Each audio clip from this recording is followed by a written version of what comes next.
بھائی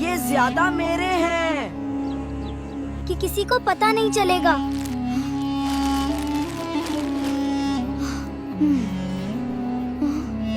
بیٹا، لالچ اچھی بات نہیں ہوتی۔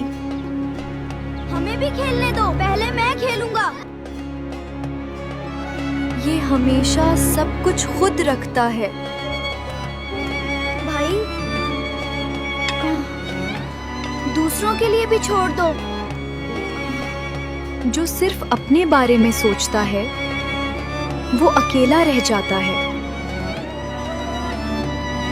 سب کو برابر دو۔ یہ سب میں لے جاؤں گا۔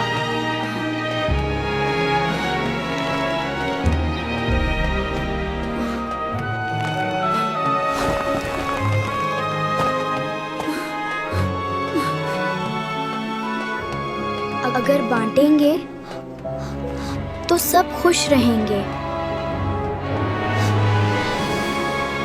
مجھے معاف کر دو، اب میں سب کے ساتھ بانٹوں گا۔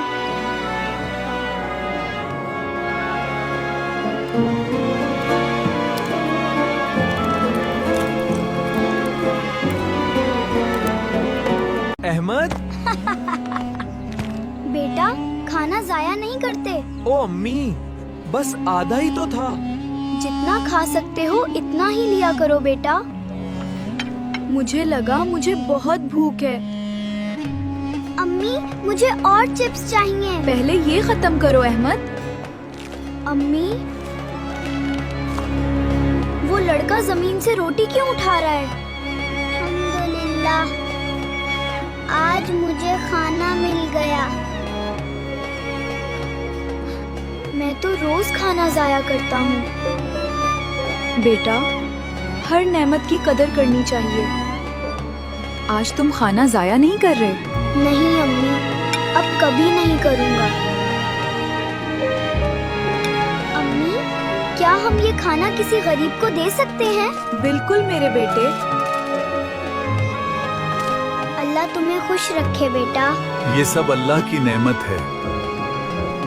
جزاک اللہ بھائی۔ الحمدللہ۔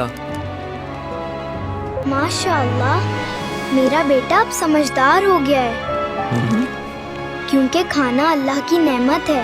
اسلام ہمیں سکھاتا ہے کہ کھانا اللہ کی نعمت ہے، کھانا کبھی ضائع نہ کریں اور ہمیشہ اللہ کا شکر ادا کریں۔ ایک کم عمر عربی لڑکا اپنے بزرگ دادا کے ساتھ گرم صحرائی گاؤں کی گلی میں چل رہا ہے۔ بوڑھا شخص پھٹے ہوئے خشک مٹی میں گھٹنوں کے بل بیٹھ کر کھجور کا بیج دبا رہا ہے۔ اس کے پاس کھڑا ننھا یوسف حیرت سے دیکھ رہا ہے۔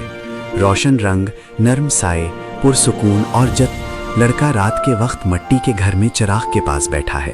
کھڑکی سے تارے نظر آ رہے ہیں، نرم پیلی روشنی، گہرا نیلا ماحول۔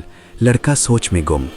بڑا ہوا یوسف فجر کے بعد صبح کی سنہری روشنی میں اسی راستے پر چل رہا ہے۔ اس کے چہرے پر حیرت اور جذبات۔